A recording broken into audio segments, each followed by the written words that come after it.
the king had a wife, and the wife couldn't have any babies.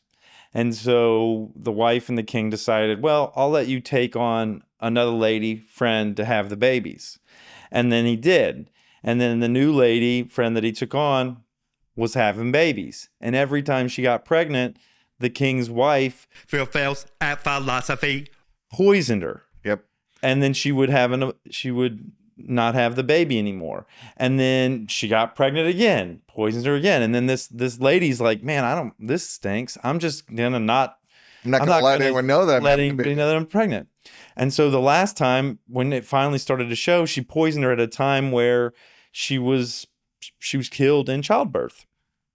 And then she said, like, I'm gonna come back as somebody Ogress that devours all your babies. And she came back as a cat. The king was angry about all his kids getting, killed. And so he abandoned his wife. We beat her up too and abandoned her. And then she dies and turns into a chicken, a hen, who has a bunch of babies, chickens, and the cat eats all the baby chickens and then eats her. And then she comes back as a tigress, and the other one comes back as somebody who gets eaten by the tigress, and then one comes back as an ogress. So there's this, like, at the end of it, they end up at the Buddha. They, invariably these folks end up with the Buddha at some point in their because that's the Buddha's job, is to find people who are caught in the web of karma and rebirth, and so how to get out. And so the Buddha says, what you need to do is give your newborn baby to the ogress and let her hold this baby. And the lady's like, oh, she's been eating my babies forever. I'm not going to do that. But she does it. And then the ogress is like, oh, I kind of like this baby. I'm not going to eat this baby, but I'm still hungry. And the Buddha's like, well, lady, you need to make sure you feed this ogress. So then she invites her in and feeds her. Yeah. And so I guess this frees them both. Yeah. And, and that I think is the teaching I resonate with, right? Is that there is something in those moments where we recognize our connection with each other, where the ogress recognizes the baby and the beauty of life, and the connection to this other human being. Right. And that transcends this web of accountability for a past wrong that is turned into anger, right? And then the lady realizes... Like when I was reading that, I was thinking about like Hatfields and McCoys, right? These kind of cycles of violence, and justice doesn't work anymore, right? The eye for the eye. Right. Leaves everybody blind. Right. And so the only way to get out of that seems to be some form of loving kindness. Someone's got to have one eye. Right. And the other person's got to be like, hey, I'm going to leave you with all your eyes. Yeah. But the problem with that is that, like, it gets rid of accountability. Like, is there a way to have love and justice live together? I thought about it as this, like, you have to let go. You have to do the unexpected. Mm-hmm. You got to say, hey, I'm going to trust. I'm going to trust. Right. You have to trust. And you have to trust when there's no good reason to trust. No good reason to trust, because they've shown all along that they're going to eat your baby. The Buddha's like, put your baby in that baby-eating monster's hands. Right. And basically the Buddha's saying, like, either they're going to eat the baby or not, but they're always going to eat the baby. So whether you take the risk or not, you might as well take the risk. Yeah. We need to take the risk. Well, and it's almost like that person who's you never trust.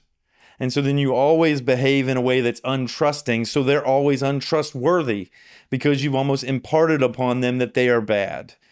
And so if you just through raw, determination say this person's trustworthy, I'm going to trust them, then they might take on the form of someone who... But it's getting rid of the worthy. You don't trust because they're worthy. You trust because it's the only way out.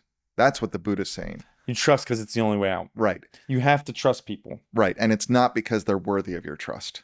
It's because your trust, They're not worthy of your right, trust. your trust is a power you have to transcend karma and rebirth. And the trust is almost this like, oh, when Right. they feel the power of your trust, like Huey Lewis in the News, the Right. power of love, the power of trust. And then when you get it hit by it, you're like, wait a second, I just kind of want some porridge. Yeah.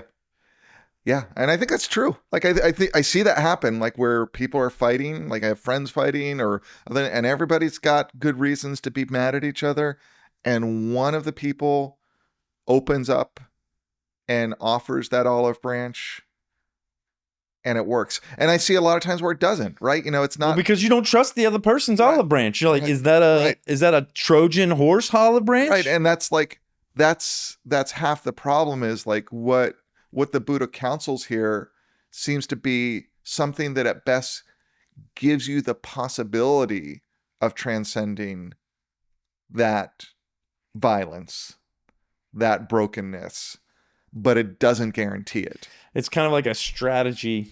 But it's like you are like basically he's saying you're guaranteed if you do nothing Just you've done it to five. be in suffering. You've been a lady, a wife, and a other lady having babies. You've been a hen and a cat. You've been a leopardess and a tigress or whatever those were, and then you've been an ogress and this other thing. You need to try something new. Exactly. You've done the exact same thing over and over again, and that leads me to that. Is it the Einstein quote? Ignorance is to do the exact same thing over and over again and expect a different outcome. Right. So it's like, do something different. Right. It reminds me of some of these self-help areas that I've been in that say, like, you want to build new habits in your life? If you've always gotten off on the left side of the bed, start getting out of the bed on the right side. Interesting. Like, just change your life Just by begin to making disrupt different, that. disrupt. And I think that leads to something you've talked about in your life where you'd go to class every time and you say, like, I'm going to sit in a different seat every time so that I'm not like in this pattern of behavior. I'm constantly making new choices. I'm not Albert Einstein wearing the same clothes every day because you're like saying, I'm going to wear a clown suit today. And the next day I'm going to wear a,